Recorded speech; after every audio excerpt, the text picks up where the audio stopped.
Olá, meus queridos, a graça e a paz do Senhor Jesus. Vamos dar continuidade no estudo do nosso livro Cristianismo Puro e Simples, do autor C.S. Lewis. E hoje falaremos um pouco sobre o capítulo 4. E esse capítulo, ele é muito importante. É um capítulo chave, porque aqui nesse capítulo ele faz observações, considerações sobre a temática desta primeira sessão, deste primeiro livro. Você se lembra qual é o tema desta primeira sessão? O tema é o seguinte: a lei do certo e errado como indícios para nossa compreensão do sentido do universo. Então aqui o autor ele aborda propriamente dito esse tema. E como que ele faz isso? Usando novamente figuras de linguagem, imagens, para mexer com o nosso imaginário. Primeiro, ele usa a imagem de um carteiro. Você sabe que aqui no Brasil, o carteiro, ele usa uma camiseta amarela e um calção azul. Logo, quando você vê uma pessoa vestida assim, descendo a sua rua, você logo deduz que aquela pessoa está entregando correspondência nas casas. Mas alguém pode lhe perguntar o seguinte: como que você tem certeza?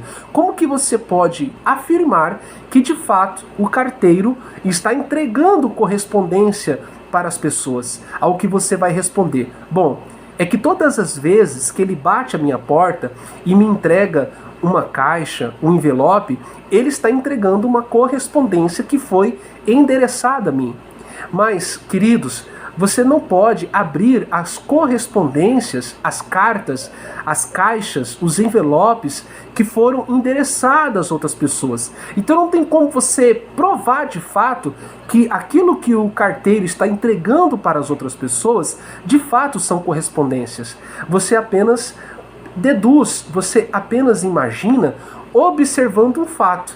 Qual é o fato? Que todas as vezes que o carteiro bate a sua porta e lhe entrega algo, é uma correspondência. Mas você não pode afirmar que o que as pessoas estão recebendo também são correspondências, pelo simples fato de você não poder abrir algo que não foi endereçado a você.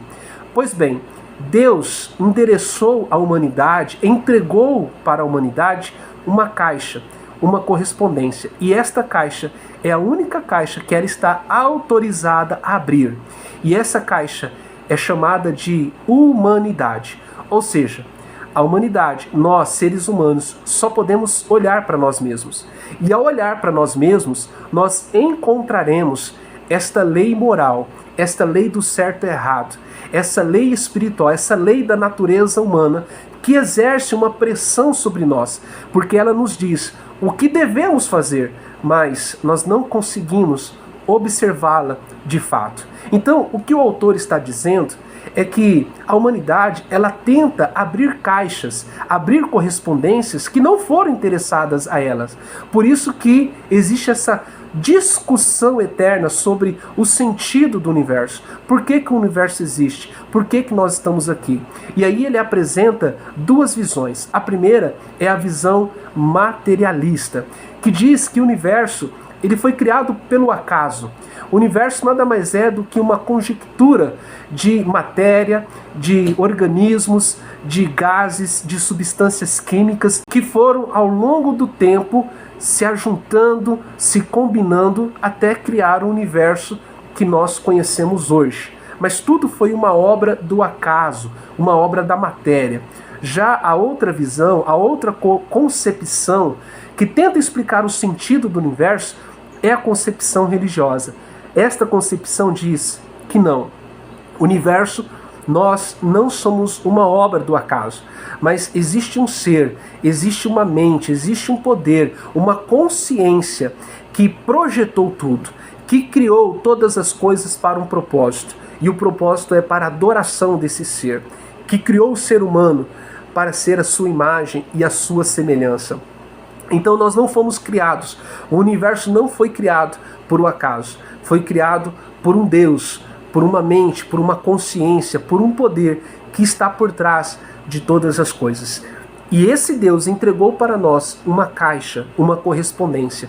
E ao abrir essa caixa, ao abrir essa correspondência, nós podemos encontrar talvez uma das poucas ou a única evidência de que existe sim esse Deus. E esta evidência é justamente o que ele trata nesse tema, o que ele trata nessa sessão. A lei do certo e errado.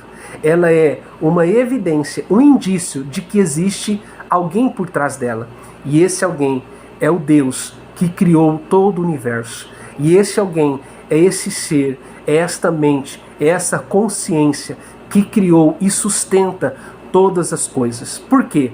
Porque esta lei, como ele já disse nos capítulos anteriores, não é produção nossa, não é uma criação humana, não é uma invenção do homem, não é uma convenção natural. Ela foi criada, ela existe, ela é real e ela é antagônica, ela é sobrenatural e ela é espiritual, e por detrás dela existe um Deus. E para finalizar, ele usa uma outra imagem, uma outra figura, que é a imagem do arquiteto.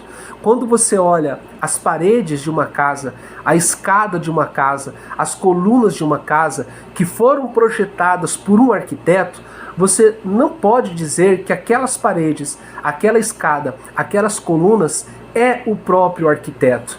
Por quê? Porque tudo aquilo é apenas a mente, expressa a criatividade, a consciência daquele arquiteto. Mas as paredes de uma casa não é o próprio arquiteto em si. Então, quando nós olhamos para o universo, olhamos para os fatos, buscando respostas de quem o criou, de quem o formou, nós não vamos encontrá-lo. Por quê? Porque quando nós olhamos os planetas, as estrelas, as constelações, as galáxias, nós estamos olhando apenas para o que foi criado, apenas para fatos observáveis exteriormente. Mas o que está por detrás disso tudo foi a criatividade, a mente, a consciência, o poder que criou essas coisas. E o único indício que existe essa mente, esse poder, é quando nós olhamos para dentro de nós mesmos e constatamos que existe uma lei antagônica, que existe uma lei do certo e errado, que não é produção nossa, que não é criação humana.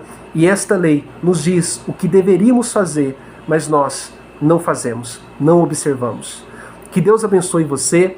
No próximo capítulo, nós vamos falar um pouquinho das implicações desta lei e da desobediência da humanidade destas leis. Fique firme, continue estudando, leia os capítulos e assista os vídeos. Que Deus abençoe você.